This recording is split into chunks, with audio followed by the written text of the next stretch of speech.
Shorts पाई पाटन करिबा। पूर्व अध्याय रे शॉर्ट्स पाई आवश्यक मापर गणना करिबा शिखिले।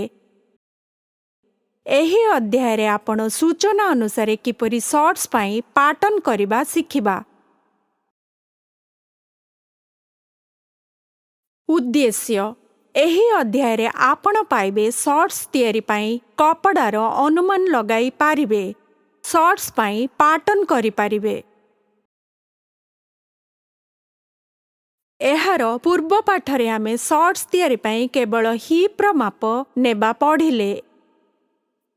एथिरे आमे अंटार घेर एवं लंबा बाहर कले। एही मापर आधार रे आमे प्रथमे केते कपड़ा लागिबो एहार अनुमान करिबा। एहार पूर्व पाठरे आमे पूरा लंबा 16 इंच बाहर कले। एहा गोटिए गोड़र लंबा अटे। दुई गोड़र लंबा पाई 16 गुणन 2 समान 32 इंच कपड़ार आवश्यक हेबो। एबे आमे अंटार बैंड लंबा देखिबा।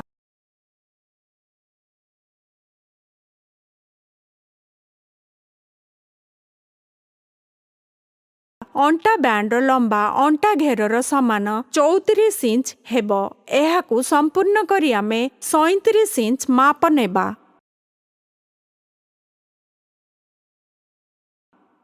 आगकु जीवा पूर्वरु शॉर्ट्स पाई पाटन वास्तवरे किपरि तयारी हेउची देखिबा।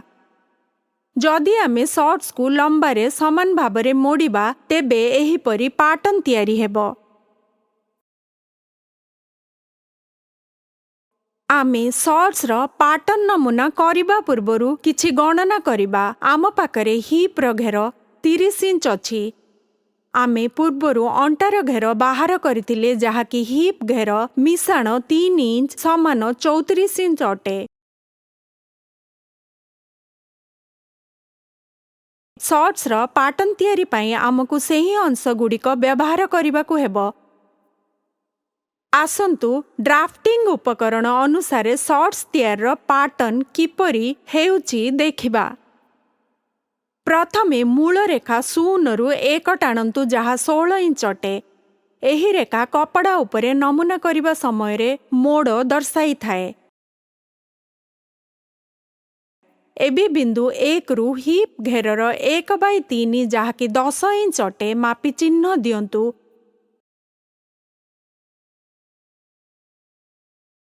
एहा बिंदु 2 अटे। परे मूल रेखारु एक समकोण रेखा टाणन्तु।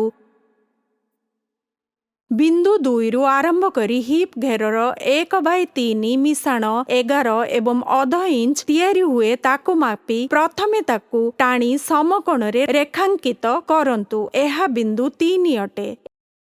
एही बिंदु 3 रु 1 एवं अध इंच बाम आड़कु मापी चिन्ह दियंतु। एहा बिंदु 4 अटे। एबे बिंदु 1 रु अंटा घेरर 1/4 जहाकि 4 एवं अध इंच अटे मापी चिन्ह दियंतु। एहा बिंदु 5 अटे। एबे बिंदु 4 और 5 को सीधा जोड़न्तु। एबे बिंदु 5 रु अध इंच मापी चिन्ह दियंतु। एहा बिंदु 6 अटे। एबे बिंदु 1 और 6 हालुका आकार दियंतु। एबे बिंदु 3 रु चिन्ह देबा आरंभ करन्तु एवं बिंदु 6 को सीधा रेखारे जोड़न्तु। एहा आगर क्रॉस सीम लाइन हेबो। बिंदु 0 रु 1 इंच मापी चिन्ह दियंतु। एहा बिंदु 8 अटे। एबे बिंदु 8 रु हिप घेरर 1/3 जहाकि 10 इंच अटे मापी चिन्ह दियंतु। एहा बिंदु 7 अटे। बिंदु 3 और 7 हालुका वक्र आकार दियंतु। एबे बिंदु 7 रु 1 इंच तळकु मापी चिन्ह दियंतु। एहा बिंदु 9 अटे। बिंदु 0 और 9 हालुका वक्र आकार दियंतु। एबे बिंदु 7 एवं बिंदु 9 को समकोण जोड़न्तु एवं एही रेखार मध्य को चिन्ह दियंतु। एहा बिंदु 10 अटे। बिंदु 10 रे 1/4 इंच बाहर पाख को आकार दियंतु। एहा शॉर्ट्स रो आग भाग कपड़ा पाटन अटे। एबे पछ भाग नमूना तैयारी करिबा। रेखा 2 रु 3 को लंबा करंतु। पर बिंदु 3 रु आरंभ करी 2 एवं अध इंच मापी चिन्ह दियंतु।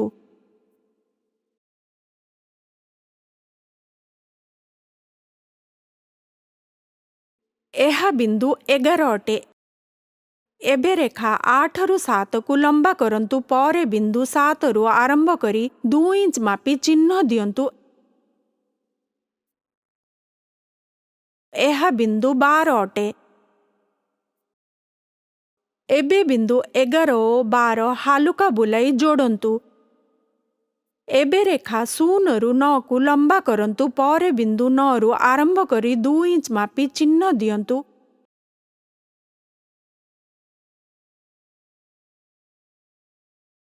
एहा बिंदु 13 अटे। एबे बिंदु 12 और 13 समकोण रे जोड़न्तु एवं एही रेखार मध्य भाग को चिन्ह दियंतु। एहा बिंदु 14 अटे। बिंदु 14 उपरे हेम सीम अंतर पाई 1/4 इंच बाहर को चिन्ह दियंतु। एबे बिंदु को 6 रु अध इंच बाहर को मापी चिन्ह दियंतु। एहा बिंदु 15 अटे। एबे बिंदु 15 रु 1 एवं अध इंच ऊपर को मापी चिन्ह दियंतु। एहा बिंदु 16 अटे। एबे बिंदु 3 रु अध इंच रेखार डाहाण पाख को मापी चिन्ह दियंतु। एहा बिंदु 17 अटे। बिंदु 16 और 17 सीधा रेखारे जोड़न्तु। एबे बिंदु 11 रु चिन्ह देबा आरंभ करी एवं बिंदु 16 को सीधा रेखारे जोड़न्तु। बिंदु 1 और 16 को हालुका बुलाई चिन्ह दियंतु। एहा शॉर्ट्स रो पछ भाग खंड पाटन अटे। एही प्रकार आमे शॉर्ट्स रो आग और पछ खंडर पाटन तैयारी कले। एही पाठरे आमे शॉर्ट्स पई पाटन तैयारी करिबा सिखिले। समाप्त करिबा पूर्वरु आसंतु शॉर्ट्स पई पाटन करिबार मुख्य क्रम उपरे ध्यान देबा। क्रम 1 मूल रेखा 0 रु 1 टाणन्तु। क्रम 2 बिंदु 2, 3, 4 एवं 5 को चिन्ह दियंतु एवं बिंदु 1 और 5 को जोड़न्तु। क्रम 3 बिंदु 6 चिन्ह दियंतु एवं बिंदु 1 और 6 एवं 3 और 6 को आकार दियंतु। क्रम 4 बिंदु 8 और 7 को चिन्ह दियंतु एवं 3 और 7 को आकार दियंतु। क्रम 5 बिंदु 9 और 10 को चिन्ह दियंतु एवं 0 और 9 को आकार दियंतु। क्रम 6 बिंदु 10 उपरे 1/4 इंच बाहर पाख को आकार दियंतु। क्रम 7 एबे बिंदु 11, 12, 13, 14, 15, 16 एवं 17 को चिन्ह दे आकार दियंतु। एथि सहित आमे एही पाठर शेषरे पहुंची गलेनी।